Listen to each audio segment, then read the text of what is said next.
TV 999 news కి స్వాగతం. ముందుగా ముఖ్యాంశాలు. 9 ఏళ్ల ట్రూడో పాలనకు తెర. కెనడా నూతన ప్రధానిగా పగ్గాలు చేపట్టనున్న మార్క్ కార్నీ.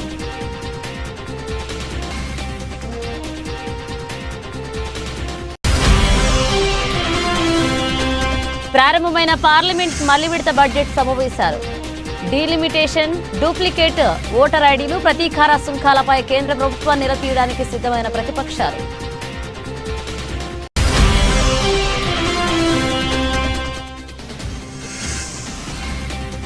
రోదస్లో తొలిసారి వాణిజ్య నిఘా. దక్షిణ అమెరికాను చిత్రీకరించిన భారత శాటిలైట్.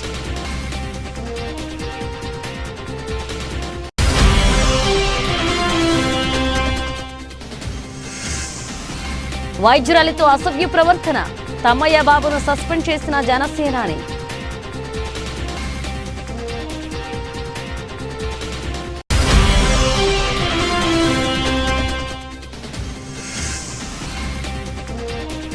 రేపు బీఆర్ఎస్ ఎల్పీ సమావేశం. బడ్జెట్ సమావేశాలపై దిశానిర్దేశం చేయనున్న కేసీఆర్.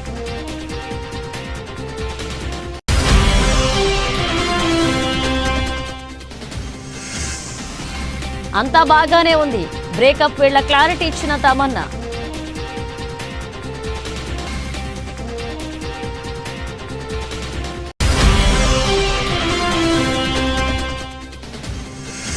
ఛాంపియన్స్ ట్రోఫీ ప్రజెంటేషన్ సెరమనీపై వివాదం. విస్మయం వ్యక్తం చేసిన షోయబ్ అఖ్తర్.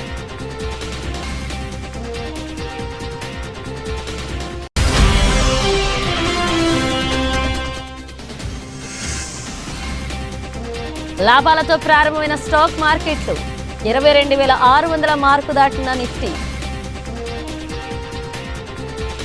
కెనడాలో 9 ఏళ్లు జస్టిన్ ట్రూడో పాలనకు తెరపడింది. ఆ దేశ నూతన ప్రధాని మంత్రిగా మార్క్ కార్నీ ఎన్నికయ్యారు. జస్టిన్ ట్రూడో ప్రధాని పదవి నుంచి తప్పుకొనున్నట్లుగా గత జనవరిలో ప్రకటించిన విషయం తెలిసింది. నేపథ్యంలో అధికార లిబరల్ పార్టీ సారథి ఎన్నిక అనివార్యమైంది. ఇందులో బ్యాంక్ ఆఫ్ కెనడా మాజీ గవర్నర్ 59 ఏండ్ల మార్క్ కార్నీ విజేతగా నిలిచారు. దీంతో దేశ 24వ ప్రధానిగా పాలనా పగ్గాలు చేపట్టనున్నారు. ప్రధాని పదవి కార్నీతో సహా 4 పోటీ పడ్డారు. 1,50,000 మంది పార్టీ సభ్యులు ఓటింగ్లో పాల్గొనున్నారు. ఇందులో కార్నీకు 1,31,674 ఓట్లు వచ్చాయి. ఇవి మొత్తం ఓట్లలో 85.9తో సమానం. 11,134 ఓట్లతో క్రిస్టియా ఫ్రీలాండ్ రెండవ స్థానంలో నిలిచారు. కరీనా గౌల్జ్కు 4,785 ఓట్లు, ఫ్రాంక్ బెలీస్కు 4,038 ఓట్లు పోలయ్యాయి. ఈ భారీ విజయంతో లిబరల్ పార్టీ నాయకత్వ బాధ్యతలను కార్నీ త్వరలో చేపట్టనున్నారు. డొనాల్డ్ ట్రంప్ నుంచి సుంకాల ముప్పు ఎదుర్కొంటున్న వేళ ఆర్థిక రంగంలో అపారమైన అనుభవం ఉన్న కార్నీపై కెనడా ప్రజలు భారీ ఆశలు పెట్టుకున్నారు. కార్నీ పూర్తి పేరు మార్క్ జోసెఫ్ కార్నీ. ఆయన 1965 మార్చి 16న నార్త్ వెస్ట్ టెరిటోరీస్లోని ఫోర్ట్ స్మిత్లో జన్మించారు. హార్వర్డ్ విశ్వవిద్యాలయం నుంచి ఆర్థిక శాస్త్రంలో బ్యాచిలర్ డిగ్రీని అందుకున్నారు. అనంతరం ఆక్స్ఫర్డ్ వర్సిటీలో మాస్టర్స్, డాక్టరేట్ డిగ్రీలను సాధించారు. 13 ఏండ్ల పాటు గోల్డ్మెన్ సాచ్స్లో పనిచేశారు. 2003లో బ్యాంక్ ఆఫ్ కెనడా డిప్యూటీ గవర్నర్గా ఎన్నికయ్యారు. 2004లో కెనడా ఫైనాన్స్ డిపార్ట్మెంట్లో సీనియర్ అసోసియేటెడ్ డిప్యూటీ మినిస్టర్గా బాధ్యతలు చేపట్టారు. అనంతరం 2008 నుంచి 2013 వరకు కెనడా బ్యాంక్ 8వ గవర్నర్గా సేవలందించారు. ఆ సమయంలో ఆర్థిక సంక్షోభాన్ని సమర్థవంతంగా ఎదుర్కొన్నారు. ప్రపంచ ఆర్థిక వ్యవస్థ స్థిరీకరించడానికి అవసరమైన చర్యలను సమన్వయపరచడంలో కీలకంగా వ్యవహరించి ప్రశంసలు అందుకున్నారు. My government will put into action our plan to build a stronger economy, to create new trading relationships with reliable trading partners. And my government will keep our tariffs on until the Americans show us respect. We will ensure that all the proceeds from our tariffs will be used to protect our workers. In America, healthcare is a big business. In Canada, it is a right. America is a melting pot. Canada is a mosaic. And Canada never, ever will be part of America in any way, shape, or form. So Donald Trump, thinks he can weaken us with his plan to divide and conquer. Pierre Poilievre's plan will leave us divided and ready to be conquered. Because a person who worships at the altar of Donald Trump will kneel before him, not stand up to him. A plan that makes us an energy superpower in both clean and conventional energy. A plan that creates new trade corridors with reliable partners. A plan that creates one Canadian economy, not 13. Because in Canada, we are stronger when we're united. We can give ourselves far, far more than Donald Trump can ever take away.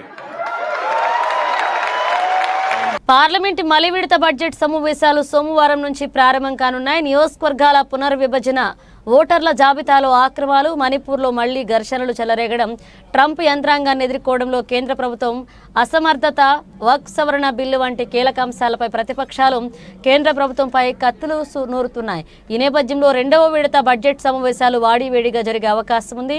మరొక వైపు కేంద్ర బడ్జెట్కు ఆమోదం పొంది ఆ ప్రక్రియను ముగించడం, Manipur బడ్జెట్కు parliament ఆమోదం పొందడం, వక్ఫ్ సవరణ బిల్లుకు సభలో ఆమోదం పొందడంపై మోదీ సర్కార్ ప్రధానంగా దృష్టి పెట్టనుంది. నియోజకవర్గాల పునర్విభజన జరిగితే దక్షిణాదికి అన్యాయం జరుగుతుందని ప్రాంతీయ పార్టీలు ఆందోళన చెందుతున్నాయి. దీనిపై చర్చకు పట్టుబట్టాలని డీఎంకే నిర్ణయించింది. మణిపూర్లో రాష్ట్రపతి పాలన పొడిగింపు కోసం కేంద్ర హోంమంత్రి అమిత్ షా పార్లమెంట్లో ఓ తీర్మానాన్ని ప్రవేశపెట్టే అవకాశం ఉంది. అక్కడ స్వేచ్ఛ సంచారానికి అనుమతి ఇచ్చినా ఘర్షణలు కొనసాగుతున్న ఈ నేపథ్యంలో కేంద్రాన్ని నిలదీయడానికి విపక్షాలు సిద్ధమయ్యాయి. మరొక వైపు పెద్ద ఎత్తున డూప్లికేట్ ఓటర్ గుర్తింపు కార్డులు జారీపై ఎన్డీఏ ప్రభుత్వాన్ని ఇరకాటంలో పెడతామని ప్రతిపక్షాలు ప్రకటించాయి. ఈ అంశంపై తృణమూల్ కాంగ్రెస్ తీవ్రస్థాయిలో ఆరోపణలు గుప్పించగా 3 నెలల్లో లోపాలను సరిచేస్తామని ఎన్నికల కమిషన్ ఇప్పటికే ప్రకటించింది. సోమవారం ఈసీతో భేటీ కానున్న టీఎంసీ నాయకులు కాంగ్రెస్, డీఎంకే, శివసేన తదితర ప్రతిపక్ష పార్టీలతో కలిసి పార్లమెంట్లో ఈ అంశంపై చర్చకు పట్టుపట్టే అవకాశం ఉంది. ఇక ప్రతీకార సుంకాలపై అమెరికా అధ్యక్షుడు డొనాల్డ్ ట్రంప్ చేసిన హెచ్చరికలు కూడా పార్లమెంట్ సమావేశాల్లో ప్రకంపనలు సృష్టించే అవకాశం ఉంది. వక్ ఆస్తులపై కేంద్రం అజమాయిషీని సవరణ బిల్లు పెంచుతుందని, ఈ బిల్లును సంయుక్తంగా వ్యతిరేకించాలని ఇండియా కూటమి నాయకులు నిర్ణయించినట్లుగా కాంగ్రెస్ సీనియర్ నాయకుడు జైరాం రమేష్ వెల్లడించారు. Development of northeastern region donor.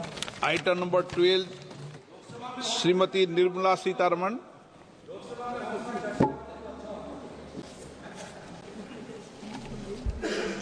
Sir, with your permission, I rise to present a statement, Hindi and English versions, showing supplementary demand for grants, second batch for 24-25. Item number 13, Srimati Nirmala Sitharaman. Sir, with your permission again, I rise to present a statement, Hindi and English versions, showing demands for excess grants for the year 21-22. Item number 14, Srimati Nirmala Sitharaman ji. Sir, with your permission, I rise again to present a statement, Hindi and English versions of the estimated receipts and expenditure of the state of Manipur for the year 25-26. Item number 15, Srimati Nirmala Sitharaman. Sir, again, I rise to present a statement, Hindi and English version, showing the supplementary demands for grants in respect of the state of Manipur for the year 24-25. ప్రపంచంలోనే మొట్టమొదటి వాణిజ్య అంతరిక్ష నిఘా ఉపగ్రహం కార్యకలాపాలు శనివారం ప్రారంభమయ్యాయి. దీనిని space camera for object tracking అంటారు. ఈ నిఘా ఉపగ్రహం భూకక్షలోకి తిరుగుతూ భూమిపై గల 5 సెంటీమీటర్ల వస్తువును సైతం చిత్రీకరించగలదు. దీనిని భారత స్టార్టప్ దిగంతర జనవరి 14న ఎలన్ మస్క్ కు చెందిన స్పేస్ ఎక్స్ ట్రాన్స్పోర్టర్ 12 రాకెట్ ద్వారా ప్రయోగించింది. ఈ ఉపగ్రహం తన పనిలో భాగంగా మొదట దక్షిణ అమెరికాలోని బ్యూనాస్ ఎయిర్స్ నగరాన్ని చిత్రీకరించింది. తమ శాటిలైట్ పంపిన మొదటి చిత్రం కేవలం సాంకేతిక పరమైన మైలురాయి మాత్రమే కాదు అని, అంతకన్నా ఎక్కువ అని దిగంధర CEO అనిరుద్ శర్మ తెలియజేశారు.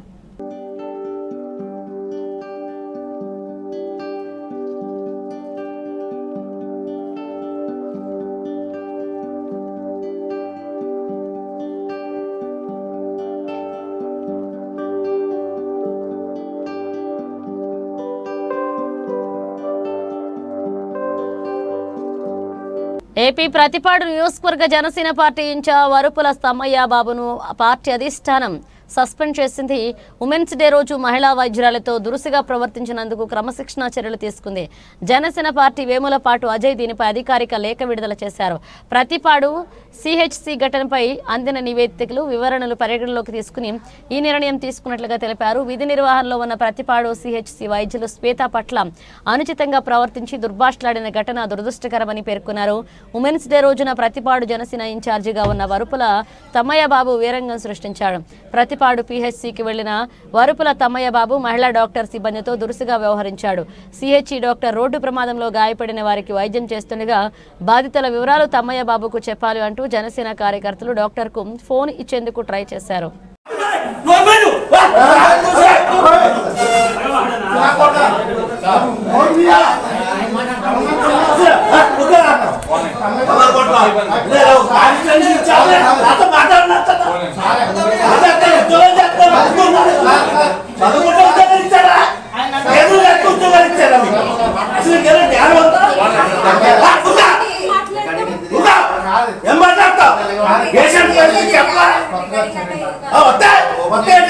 చదువుకుంటారు కదా ఉద్యోగం ఇచ్చేది డబ్బుతారు కదా జీతం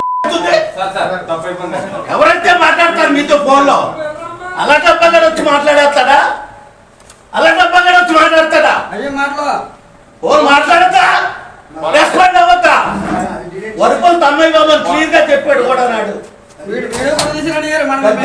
ఒళ్ళు దగ్గర పెట్టుకుని ఉద్యోగం చేయండి ఏమైంది ఎవరు జాయిన్ చేశారు రాష్ట్ర బడ్జెట్ సమావేశాలు ప్రారంభం కానున్న నేపథ్యంలో అనుసరించాల్సిన వ్యూహాలపై బీఆర్ఎస్ సన్నద్ధమవుతుంది. ఈ మేరకు పార్టీ అధినేత కేసీఆర్ ఉభయ సభల సభ్యులకు దిశానిర్దేశం చేయనున్నారు. తెలంగాణ భవన్లో మంగళవారం 1 గంటకు బీఆర్ఎస్ఎల్పీ సమావేశం నిర్వహించనున్నారు. ఈ నెల 12 నుంచి ప్రారంభం కానున్న బడ్జెట్ సమావేశాల్లో ప్రస్తావించాల్సిన అంశాలు, అనుసరించాల్సిన వ్యూహంపై ఎమ్మెల్యేలు, ఎమ్మెల్సీలకు కేసీఆర్ సూచనలు చేయనున్నారు. బుధవారం ఉదయం 11 గంటలకు రాష్ట్ర గవర్నర్ జిష్ణుదేవ్ వర్మ ఉభయ సభలను ఉద్దేశించి ప్రసంగించిన అనంతరం సమావేశాలు ప్రారంభమవుతాయి.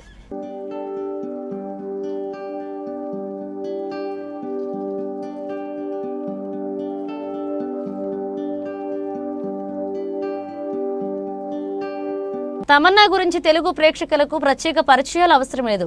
మంచు మనోజ్ హీరోగా వచ్చిన శ్రీ సినిమాతో పరిచయమైన ఈ ముద్దుగుమ్మ ఆ తర్వాత ఎన్నో చిత్రాలతో కనిపించి మెప్పించింది. ప్రస్తుతం తెలుగు సినిమాలతో పాటుగా హిందీ వెబ్ సిరీస్, హిందీ సినిమాలతో కూడా బిజీగా ఉంది తమన్నా. అయితే కొద్ది రోజుల క్రితమే తమన్నా తనతో పాటు లాస్ట్ స్టోరీస్ 2లో కనిపించిన విజయ్ వర్మతో ప్రేమలో పడిన సంగతి తెలిసిందే. వీరిద్దరూ కొద్ది రోజుల తర్వాత వీరి ప్రేమ సంగతి అధికారికంగా ప్రకటించారు. అంతేకాదు ఎన్నో ఈవెంట్స్ లో కలిసిమెలిసి కనిపించారు. ఇంతలోనే ఏమైందో తెలియదు కానీ విజయ్ వర్మ తమన్నా మధ్య కొన్ని అభిప్రాయ భేదాలు రావడం వల్ల వీరిద్దరూ విడిపోయారు అన్న వార్తలు జోరందుకున్నాయి.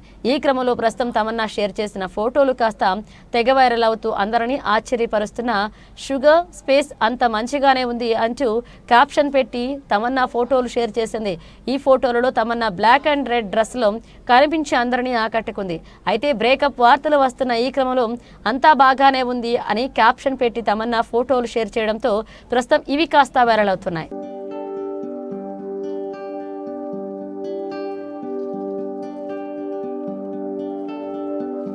పాకిస్తాన్ క్రికెట్ బోర్డు వ్యవహార శైలిపై తీవ్ర అభ్యంతరాలు వ్యక్తమవుతున్నాయి. ఛాంపియన్స్ ట్రోఫీ టైటిల్ను భారత్ గెలుచుకున్న విషయం తెలిసిందే. అయితే కప్ ప్రజెంటేషన్ సమయంలో వేదికపై ఒక్క పాకిస్తానీ ప్రతినిధి కూడా లేరు. వాస్తవానికి ఛాంపియన్స్ ట్రోఫీని ఈసారి ఆర్గనైజ్ చేసింది పాకిస్తాన్ క్రికెట్ బోర్డే. కానీ ఆదివారం రాత్రి దుబాయ్ స్టేడియంలో జరిగిన బహుమతి ప్రదానోత్సవ కార్యక్రమంలో పాకిస్తాన్ ప్రతినిధి లేకపోవడం పట్ల విమర్శలు వస్తున్నాయి. న్యూజిలాండ్పై ఉత్కంఠ భరిత ఫైనల్లో 4 వికెట్ల తేడాతో ఇండియా నెగ్గింది. ఐసీసీ చైర్మన్ జేషా చేతుల మీదుగా కప్ను రోహిత్ సేన అందుకున్నది. అయితే ప్రజెంటేషన్ వేదికపై బీసీసీఐ అధ్యక్షుడు రోజర్ బిన్ని, కార్యదర్శి Devajit Saikia, New Zealand cricket director Roger Twose కూడా పాల్గొన్నారు. కానీ టోర్నీకి ఆతిథ్యం ఇచ్చిన పాకిస్తాన్ ప్రతినిధులు ఎవరూ ప్రజెంటేషన్ సమయంలో లేకపోవడం విస్మయానికి గురిచేసింది. PCB chief operating officer Sumair Ahmed దుబాయ్లోనే ఉన్న ఆయన ఆ కార్యక్రమంలో పాల్గొనలేకపోవడం అనుమానాలు వ్యక్తమవుతున్నాయి. Pakistan cricket board chairman Mohsin Naqvi దుబాయ్కు వెళ్లలేదు. కేంద్ర మంత్రితో అత్యవసర భేటీ వల్ల ఆయన దుబాయ్కు వెళ్లలేదని తెలుస్తోంది. ఇస్లామాబాద్లో జరుగుతున్న పార్లమెంట్ సమావేశాల్లో బిజీగా ఉన్నట్లుగా ఐసీసీకి ఆయన సమాచారం ముందుగానే అందజేశారు. ప్రజెంటేషన్ సమయంలో ఒక పాకిస్తాన్ అధికారి లేకపోవడం పట్ల మాజీ ఫాస్ట్ బౌలర్ షోయబ్ అఖ్తర్ ఆశ్చర్యాన్ని వ్యక్తం చేశారు. స్టేజ్ సెరమనీకి కనీసం ఒక్క పీసీబీ ప్రతినిధి వెళ్లకపోవడం వెనుక ఉన్న కారణం అర్థం కావడం లేదని షోయబ్ అఖ్తర్ పేర్కొన్నాడు. ఐసీసీ ఛాంపియన్స్ ట్రోఫీని ఇండియా గెలిచింది వాస్తవమే అని, కానీ పాకిస్తాన్ ఆ టోర్నీకి నిర్వహించిందని, కానీ ట్రోఫీ ప్రజెంటేషన్కు ఒక పీసీబీ ప్రతినిధి వెళ్లకపోవడం విస్మయానికి గురిచేస్తుందన్నారు. తన ఎక్స్ అకౌంట్లో ఈ అంశంపై ఓ వీడియోను పోస్ట్ చేశాడు. పోడియంపైకి ఎవరు రావాలన్నా దానిపై ఐసీసీ తుది నిర్ణయం తీసుకుంటుందని, కానీ పీసీబీ ప్రతినిధి సుమేర్ అక్కడే ఉన్న ఆయన తన పోడియం మీదకు పిలవలేదని ఆరోపణలు ఉన్నాయి. आईसीसी चैंपियंस ट्रॉफी हिंदुस्तान ने जीत ली है और एक अजीब सी चीज मैंने देखी है कि पाकिस्तान क्रिकेट बोर्ड का कोई नुमाइंदा यहाँ खड़ा नहीं था. पाकिस्तानी चैंपियंस ट्रॉफी होस्ट कर रहा था और पाकिस्तान का कोई भी नुमाइंदा यहाँ पे नहीं खड़ा था. ये बात मेरी समझ से बाहर है. कोई रिप्रेजेंट करने क्यों नहीं आया ट्रॉफी और कोई देने यहाँ पे क्यों नहीं आया. It is beyond me. Point to think about it please. World stage है, यहाँ पे आपको होना चाहिए था, but sadly I could not see any Pakistan cricket board member out there. और ये hosted by us and yet there is nobody there. Think about it. Feeling very down to see that. దేశీయ మార్కెట్లు ఈ వారాన్ని లాభాలతో ప్రారంభించే అంతర్జాతీయ మార్కెట్ల నుంచి మిశ్రమ సంకేతాలు ఉన్నప్పటికీ కనిష్ట స్థాయిలో కొనుగోళ్ల సూచీలకు మద్దతుగా నిలుస్తున్నాయి.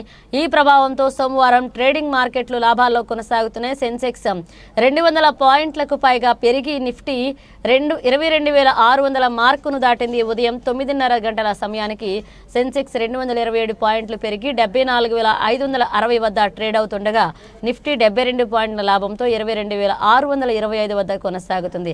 డాలర్తో రూపాయి మారకం విలువ 34 పైసలు పడిపోయి 87.29గా నమోదైంది. నిఫ్టీలో Sun Pharma, Bharat electronics, Bajaj finance, Adani enterprises, JSW steel షేర్లు లాభపడుతుండగా IndusInd bank, Mahindra, LNT, Bajaj auto, ITC షేర్లు ఒత్తిడిని ఎదుర్కొంటున్నాయి.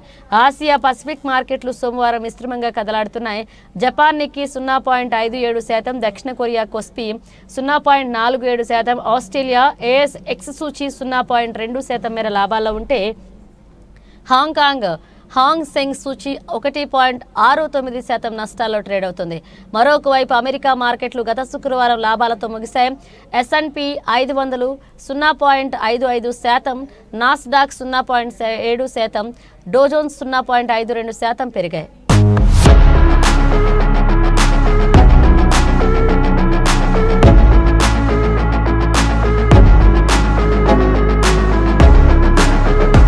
సుమారు 1000 ఎకరాల మేర భద్రాద్రి కొత్తగూడెం జిల్లా పినపాక నియోజకవర్గం బూర్గంపాడు మండలం దోమలవాగు చెరువు ప్రాంతంలో పండిస్తున్న రైతులకు సాగునీటి ఇబ్బందులు ఉన్న నేపథ్యంలో పినపాక ఎమ్మెల్యే పాయం వెంకటేశ్వర్లు నేడు సీతారామ ప్రాజెక్టు కాలువ నుండి టేకుల చెరువు వాగు, దోమల చెరువు ప్రాంతాలకు 75 HP కెపాసిటీ గల మోటార్ల సహాయంతో నీటిని విడుదల చేశారు. ఈ సందర్భంగా ఆయన మాట్లాడుతూ 10 సంవత్సరాల బీఆర్ఎస్ ప్రభుత్వం చేయని పని కాంగ్రెస్ ప్రభుత్వంలో తాను చేయడం చాలా సంతోషంగా ఉందని, 10వ తేదీ చరిత్రలో నిలిచిపోతుందని, తన పూర్వజన్మ సుకృతంగా భావిస్తున్నట్లుగా ఎమ్మెల్యే పాయ వెంకటేశ్వర్లు పేర్కొన్నారు.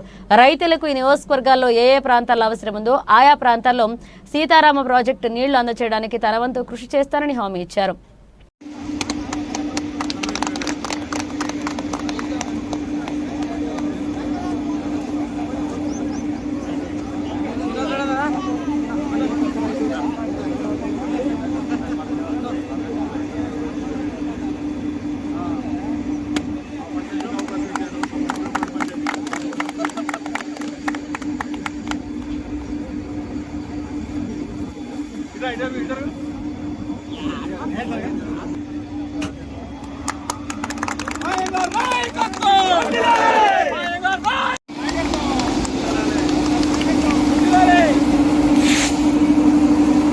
అనకాపల్లి జిల్లా పరవాడ మండలం జవహర్లాల్ నెహ్రూ ఫార్మా పరిశ్రమలలో భద్రతా ప్రమాణాలు పాటించాలని సిఐటియు జిల్లా ఉపాధ్యక్షులు గణిశెట్టి డిమాండ్. పరవాడ ఫార్మా సిటీలో అనకాపల్లి జిల్లాలో 205 ఫార్మా పరిశ్రమలు ఉత్పత్తి చేస్తున్నాయని, వీటిలో అధిక ప్రాధాన్యత భద్రతకి ఇవ్వాల్సిన అవసరం ఉందని, కానీ యాజమాన్యాలు భద్రతని గాలికి వదిలేస్తున్నారని, భద్రతా ప్రమాణాలు పాటించాలని సిఐటియు జిల్లా ఉపాధ్యక్షులు గనిశెట్టి సత్యనారాయణ డిమాండ్ చేశారు. సోమవారం సిఐటియు ఆధ్వర్యంలో ఫార్మాసిటీలో 54వ జాతీయ భద్రతా వారోత్సవాల్లో భాగంగా ర్యాలీ నిర్వహించారు. ఇప్పటికైనా రాష్ట్ర ప్రభుత్వం అన్ని ఫార్మా పరిశ్రమల్లో భద్రతా ఆడిట్ నిర్వహించాలని గనిశెట్టి డిమాండ్ చేశారు. ప్రమాదాలు జరిగినప్పుడు ఏర్పాటు చేసిన కమిటీ నివేదికను వెంటనే బయటపెట్టాలని డిమాండ్ చేశారు. ఈ కార్యక్రమంలో సిఐటియు నాయకులు పి చిన్నారావు, కేదర్బాబు, కృష్ణ పాల్గొన్నారు. ప్రమాణాలు పాటించాలి, భద్రతా ప్రమాణాలు పాటించాలి, భద్రతా ప్రమాణాలు పాటించాలి, భద్రతను పాటిద్దాం, భద్రతను పాటిద్దాం. అన్ని ఫార్మా పరిశ్రమలో భద్రతా ప్రమాణాలు పాటించాలి. జిందాబాద్ సిఐటియు, జిందాబాద్ సిఐటియు. భద్రతా ప్రమాణాలు పాటించాలి, భద్రతా ప్రమాణాలు పాటించాలి. భద్రతకి అధిక ప్రాధాన్యత ఇద్దాం, భద్రతకి అధిక ప్రాధాన్యత ఇద్దాం. జిందాబాద్ సిఐటియు. భద్రతా ప్రమాణాలు పాటిద్దాం, భద్రతా ప్రమాణాలు పాటించాలి. అన్ని పరిశ్రమల్లో భద్రతా పరికరాలు ఇవ్వాలి. అనకాపల్లి జిల్లాలో ఫార్మా పరిశ్రమలు 205 ఫార్మా పరిశ్రమలు చాలా ప్రమాదకరమైనటువంటి రసాయనాలు కలిగినటువంటి ఫార్మా పరిశ్రమలుగా ఉన్నాయి. ఈ ఫార్మా పరిశ్రమలు ఎప్పటికప్పుడే ప్రమాదాలు జరిగేటువంటి అవకాశాలు ఉన్నాయనేటువంటిది గుర్తించారు. అయితే ఈ ఫార్మా పరిశ్రమల్లో ఇప్పుడు 54వ జాతీయ భద్రతా వారోత్సవాలు నిర్వహిస్తూ ఉన్నారు. ఈ సందర్భంగా మేము ఈ రాష్ట్ర ప్రభుత్వాన్ని డిమాండ్ చేస్తూ ఉన్నాం. ఈ 205 ఫార్మా పరిశ్రమల్లోనే ఆడిట్ నిర్వహించండి, భద్రతా ఆడిట్ నిర్వహించండి. కార్మికుల యొక్క భద్రతా, రక్షణ, సంక్షేమం కోసం అధిక ప్రాధాన్యత ఇవ్వండి. ఆ రకంగా చర్యలు చేపట్టకపోవడం వల్ల భద్రతా ప్రమాణాలని, భద్రతని యాజమాన్యాలు గాలికి వదిలేయడం వల్ల వీటిని పర్యవేక్షించవలసినటువంటి ప్రభుత్వ అధికారి యంత్రాంగం ప్రభుత్వం నిమ్మక నీరెత్తినట్లు వ్యవహరించడం వలన ఈ కూటమి ప్రభుత్వం వచ్చిన తర్వాత 25 మంది మృతి చెందారు, 58 మంది వరకు గాయాలకు గురి అయినటువంటి పరిస్థితి. ఇప్పుడే నిన్నే మంత్రి చెప్తా ఉన్నాడు, మాట్లాడుతూ కార్మిక శాఖ మంత్రి వాసంశెట్టి సుభాష్, కేవలం 5 మంది మాత్రమే ఈ కూటమి ప్రభుత్వం వచ్చిన తర్వాత చనిపోయినట్లుగా చెప్తా ఉన్నారు, మరణించినట్లుగా. కానీ మేము ఈ రాష్ట్ర ప్రభుత్వాన్ని చెప్తా ఉన్నాం, ఎసెన్షియా ఫార్మాలో 17 మంది, ఠాగూర్ ల్యాబొరేటరీస్లో కార్మికులు, అలాగే సినర్జీల్లో 4, ఈ రకంగా అనేక మంది కార్మికులు ఇప్పటి వరకు చనిపోయినటువంటి పరిస్థితి. 25 మంది మృతి చెందారు, 58 మంది పైచీలికగానే గాయాలకు గురైనటువంటి పరిస్థితి. అందుకని భద్రతకి అధిక ప్రాధాన్యత ఇవ్వండి, భద్రతా ప్రమాణాలు పాటించండి. ఆ రకమైనటువంటి చర్యలు చేపట్టడం కోసం రాష్ట్ర ప్రభుత్వం చర్యలు చేపట్టాలని ఈరోజు ర్యాలీ అనేటువంటి మేము భద్రతా వారోత్సవాల్లో భాగంగా ఈరోజు ర్యాలీ నిర్వహించాం. అధిక ప్రాధాన్యత భద్రతకి ఇవ్వాలని, భద్రతా ప్రమాణాల యాజమాన్యాలు పాటించాలని, భద్రతా ఆడిట్ అన్ని ఫార్మా పరిశ్రమలో నిర్వహించాలని సిఐటియు అనకాపల్లి జిల్లా కమిటీ డిమాండ్ చేస్తాం. బులెటిన్ ముగించే ముందు హెడ్లైన్స్ మరోసారి. 9 ఏళ్ల ట్రూడో పాలనకు తెర. కెనడా నూతన ప్రధానిగా పగ్గాలు చేపట్టనున్న మార్క్ కార్నీ.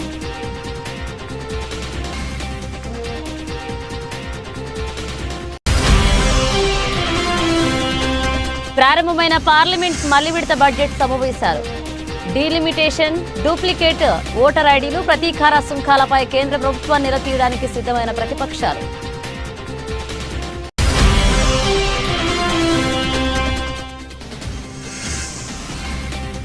రోదస్లో తొలిసారి వాణిజ్య నిఘా. దక్షిణ అమెరికాను చిత్రీకరించిన భారత శాటిలైట్.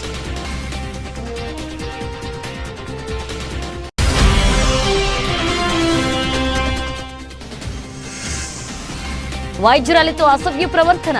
తమ్మయ్య బాబును సస్పెండ్ చేసిన జనసేనాని.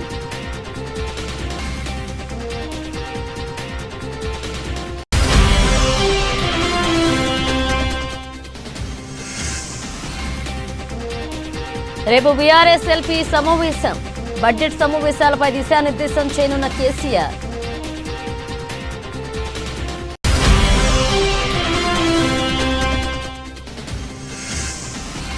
అంతా బాగానే ఉంది, బ్రేకప్ వేళ క్లారిటీ ఇచ్చిన తమన్నా.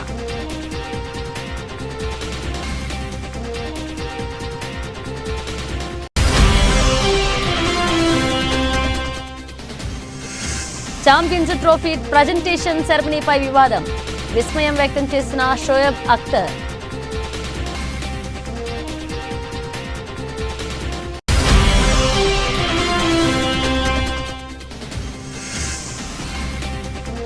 లాభాలతో ప్రారంభమైన స్టాక్ మార్కెట్లు 22,600 మార్కు దాటిన నిఫ్టీ. ఇవి బులెటిన్ అప్డేట్స్. మరణ అప్డేట్స్తో మళ్ళీ కలుద్దాం.